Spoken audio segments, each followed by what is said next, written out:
안녕하세요. 닥쳐라 정치입니다.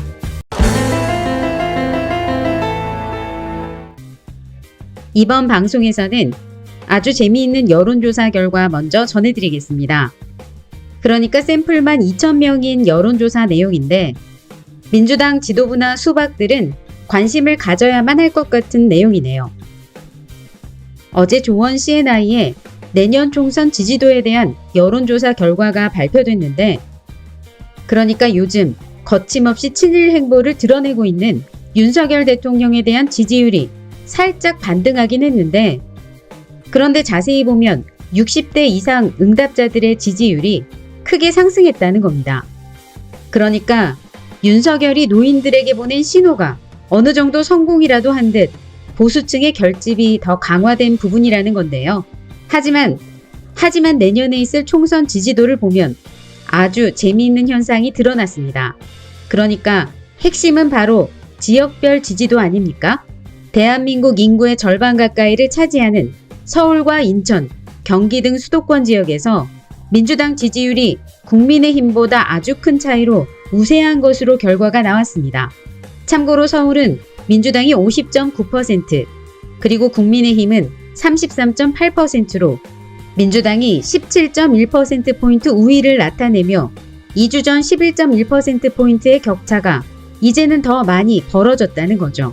그리고 충청 지역에서도 민주당 49%, 반대로 국민의힘은 37.3%로 조사되며 이재명 대표의 더불어민주당이 국민의힘보다 우위를 보이는 것은 물론 심지어 부울경 지역에서도 민주당 47.2%, 국민의힘 38.1%로 조사되며 윤석열 정권에 대한 견제가 더 높은 지지를 나타냈다는 겁니다.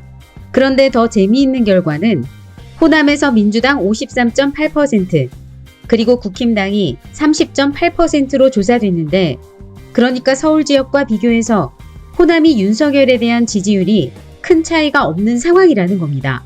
물론 실제로 보면 이 정도의 차이는 아니겠지만 이건 역으로 말하자면 그만큼 내년에 있을 총선을 대비해 호남 지역에서는 현역들을 대거 물갈이하지 않는다면 민주당 바람이 불기 어렵다는 것을 단적으로 보여주는 조사라는 거죠.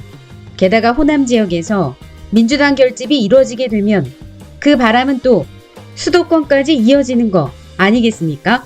그래서 이재명 대표의 민주당은 당원들이 원하는 공천 혁신을 통해서 상당한 물갈이가 필요하다는 것이 현실입니다.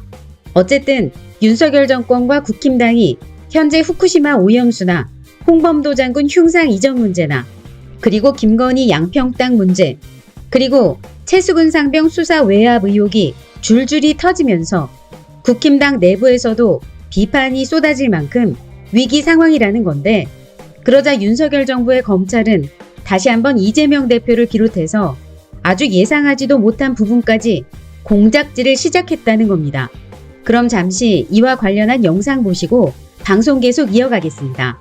우리 국회의원들이 좀 생각을 바꿔줬으면 좋겠는 게요. 윤석열 정권이 자기들이 자신 있는 것은 수사하는 거고 압수수색하는 거니까 캐비넷에 있는 거 하나하나 꺼내가지고 또 다음 달 차근차근 준비돼 있어요. 제가 아는 정보로도 12월까지 뭐 총선 전까지 우리 국회의원들, 민주당 국회의원들 사냥을 계속할 겁니다. 지금 사실 김상희 전 국회 부의장, 김상희 의원이 딱 찍힌 거예요. 다성 국회의원 2억 원 이렇게 돼 있는데 하필 오염수 방류하는 날이에요. 네. 근데 이분이 들어갔던 펀드는 개방형 펀드였고요. 이 사람 혼자만 받아갔던 게 아니라 개방형 펀드, 이 펀드에 가입했던 16개 법인이나 개인이 일시에 전부 다 환매를 받았어요. 그런데 딱 찍어서 이걸 쓴 겁니다. 야당의 다선 의원 이 김상희 의원만 특정해서 특혜성 환매를 해줬다라고 성격 규정됐어요. 네. 첫 번째는 특혜가 아니고요. 그 다음에 금융투자협회라고 그 이제 운용사 회장이 인터뷰를 한 게 있는데 뭐냐면 이거는 뭐 법상으로 맞습니다. 판매사 같은 경우는 추가 손실을 막기 위해 선량한 관리자로서 고객에 환매를 권유할 수 있어요. 안 그러면 오히려 선량한 관리자로서의 의무를 다하지 못하는 게 돼요. 그렇죠. 직무를 유기한 거죠. 예. 이런 상황에서 나온 거기 때문에 아무 문제가 없잖아요. 예, 아무 문제가 없어요. 사실 근데 일부러 여기다가 이렇게 그렇죠. 보도자료에다가 그러니까 이재명 대표의 더불어민주당은 지금 방심할 상황이 전혀 아니라는 건데 게다가 앞으로 총선이 다가오면 다가올수록 이런 공작들은 훨씬 더 많아질 거 아니겠습니까? 검사 탄핵할 건 탄핵하고 왜 검사 탄핵을 못하는 거예요? 잘못된 거 분명히 탄핵할 건 하고 헌재가 기각하든지 말든지 그건 헌재의 책임이고 일단 네. 국회가 할 수 있는 일은 헌법과 법률 위반한 검찰이나 소위 장관이나 원희룡 장관 뭐부터 시작해서 이번에 이제 이동관 뭐 여러 가지 반헌법적 행위를 하게 되면 바로바로 할 일을 해야 된다. 지금도 할 수 있는 법안들이 많잖아요. 네. 개혁 입법들을 계속 지금 발의를 해서 국민들이 볼 때 민주당이 열심히 이 와중에다 일하고 있구나 이런 걸 보여줘야 되는데 계속 이슈만 싸우고 있는 거잖아요. 검찰은 비판만 하고 있잖아요. 검찰이 왜 김건희 여사는 압수수색 제로고 이재명 대표만 370번을 하느냐라고 비판하지 말고 검사를 탄핵 소추하면 될 거 아니에요. 왜 무기를 좋은데 무기를 안 쓰고 멘트 정치, 성명서 정치만 하느냐에 대한 그게 당내 단합이 부족해서 그렇겠죠. 사실 윤석열이 이따위로 할 것이라는 예상은, 그리고 우리나라 꼴이 이렇게 될 거라는 예상은 바로 딱 이 장면 아닙니까? 이 장면. 그래서 요즘 윤석열과 국힘당의 행태를 보면 우리나라 국민들이 정말 생각보다 사람 보는 눈이 정말 없구나 이런 생각하게 되는 분들 얼마나 많습니까? 물론 제 개인적인 좁은 경험이지만 정말 진실하고 좋은 사람은 많이 경험해보기 전에는 알기 어려울 수 있지만 정말 이상한 사람, 정말 피해야 하는 사람은 조금만 봐도, 잠깐만 봐도, 아니 말하는 거 딱 한마디만 봐도 대번에 알 수 있는 거 아닙니까? 게다가 또 윤석열은 그동안 언론을 떠들썩하게 했던 수없이 보도됐던 의혹 이전에 지난 대선 경선 때만 봐도 후쿠시마 원전이 폭발하지 않았다. 방사능 노출은 없었다. 그리고 또 노동시간 더 늘려야 한다. 가난한 국민들은 부정식품이라도 먹어야 한다. 그러니까 지금 윤석열이 드러내는 행태는 지난 대선 때부터 이미 예상할 수 있었던 사실이라는 겁니다.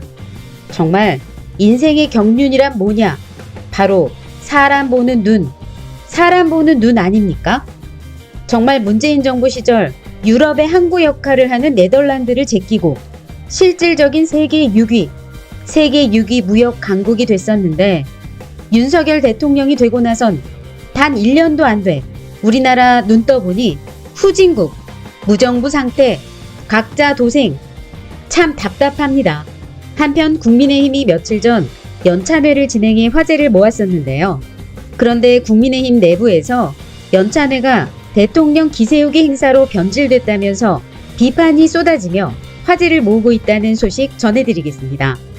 참고로 연찬회에 참석한 한 국힘당 의원이 CBS 노컷뉴스와의 전화 인터뷰를 통해 뭐라고 불평했냐면 연찬회에서 가장 중요한 게 군임 토의인데 갑자기 대통령이 온다고 만찬 준비해야 한다고 해서 30분도 이야기 못하고 나왔다. 의원들이 돌아가면서 말 한마디도 제대로 못하고 끝났다. 대통령 으쌰으쌰 하라고 연찬회 하는 것도 아니고 연찬회를 대체 뭐 하러 하는지 모르겠다. 이렇게 윤석열 대통령과 국힘당을 향해 불평을 쏟아냈다는 겁니다. 그리고 이어 연찬회는 당정 협의하고 의원들끼리 그동안 못했던 얘기도 하고 그래야 하는 건데 연찬회를 대통령 기세우기, 대통령 우쭈쭈하는 행사로 완전히 변모시켰다라면서 대통령한테 전부 충성맹세하고 어퍼컷 세레머니하고 그럴 거면 그냥 여의도에서 하지 뭐하러 1박 2일 날까지 잡아서 비싼 돈 들여가며 거기까지 가서 하나. 당이 그렇게 원칙하면서 정작 행사를 왜 하는지에 대해서는 인식 자체가 없다. 무조건 대통령한테 잘 보여서 아부하려고 연찬회를 만든 것 같다. 그럴 거면 그냥 MT를 가지. 이렇게 비꼬기도 했습니다. 참고로 앞서 윤석열은 지난해에 이어 2년 연속 국민의힘 연찬회 만찬 자리에 참석했는데요. 이 자리에서 윤석열은 윤석열 정부와 3대 개혁의 성공을 위해, 윤석열 정부의 성공을 위해 우리가 윤석열이다. 성공의 어퍼컷을 위하여 라며 건배사와 함께 윤석열의 이름과 연호 등이 있었다며 전해졌습니다. 대통령이 연찬회 이렇게 그냥 대놓고 참석하는 게 첫 번째 문제. 그리고 작년 연찬회에서 앞으로 전 정부 탓하지 않겠습니다. 다 우리 실력입니다라고 얘기를 했거든. 이번 연차 내에서는 전 정권 탓을 해요. 선거가 가깝다는 얘기입니다. 내년을 정권 심판이 아니라 야당 심판, 전 정권 심판 선거로 해달라라고 하는 강력한 주문이고요. 그런 거죠. 1+1이 100인 줄 알니까 이 말도 앞뒤 문장이 한 개도 안 맞잖아요, 분명히. 예. 근데 그렇게 말해도 돌아서면 대통령님 잘하셨습니다. 이게 눈 가리고 귀 가리니까 아니 그제 내뱉은 말도 참 기가 차졌습니까? 정권 안 잡아서 어쩔 뻔 큰일 날 뻔했다라든가. 그러니까 지금 완전히 귀 막고 눈 가리고 있는 것 같아요. 자기 멋대로 하는 빠졌을 때 지금. 그래서 그 눈 가리고 귀 막은 사람의 제일 앞장선 것들이 지금 용산에 있는 뉴라이트인 것 같아요. 그래서 해고용수 문제도 일반하고 친해야 된다 해서 결국 이렇게 된 거고 국무부 장관 문제도 그래서 끌고 온 거 아니에요? 그러니까 정말 가관 아닙니까? 가관? 아주 북한 김정은처럼 아주 잘하는 짓인데 이러니까 슬슬 국민의힘 내부에서도 불만이 터져 나오는 거 아니겠습니까? 어쨌든 계속해서 국민의힘에 더 큰 분열이 벌어지면 아주 좋겠습니다. 그래서 민주당이 해고용수 방출할 때 시민단체와 손잡고 장애투쟁한 거, 그리고 오늘 워크숍 끝나고 이재명 대표가 원주에서 바로 대전으로 갔거든. 대전으로 가서 홍범도 장군 묘 참배했단 말이야. 이런 것들이 저는 굉장히 좋은 짓을. 너무 감격하셨나봐요. 이재명 대표의 행보에. 이재명 대표를 좀 강력히 방어해주는 뭐가 있어야 되는데 오히려 뒤에서 떠미는 그런 세력도 있고 그런 안타까움이 있습니다. 김정일 대통령 당선 이후로 당을 주도해 왔잖아요. 네네. 근데 그분들이 노무현 대통령 당선되면서 열린우당을 창당하고 그러면서 퇴진했습니다. 네. 물러가고 친노 세력이 주도한 거잖아요. 당을 그렇죠. 이제. 그다음에 친문 세력이. 그래서 네. 20년을 친문 세력이 주도해 왔어요. 이제 그만해라는 당원의 표시였다고 봅니다. 물론 저도 문재인 대통령을 지지하고 네. 문재인 후보 총괄 선대본부장을 했지만 네. 제가 이너서클은 아니잖아요. 네. 친문의 핵심. 네. 항상 배제의 대상이었잖아요. 저는. 그러니까 지난번도 친문 세력들이 총력으로 홍영표 후보를 지지한 거 아닙니까? 네. 송영길 떨어뜨리라고. 네. 그러고 된 거예요. 그럼에도 불구하고 된 이유는 뭐냐? 좀 바뀌어라 이제. 네. 그래서 이재명도 친문이 그렇게 배제했는데 된 거잖아요. 네.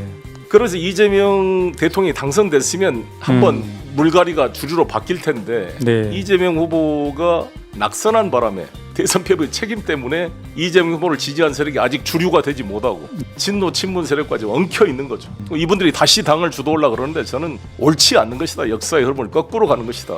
권력을 누렸잖아요. 그분들이. 뭐 잘한 것도 아니잖아요. 결국 정권을 뺏겨버렸잖아요. 네. 그러면 한번 물갈이가 돼줘야죠. 그래야 민주당이 살아있고 이렇게 변화가 될 거 아닙니까? 네.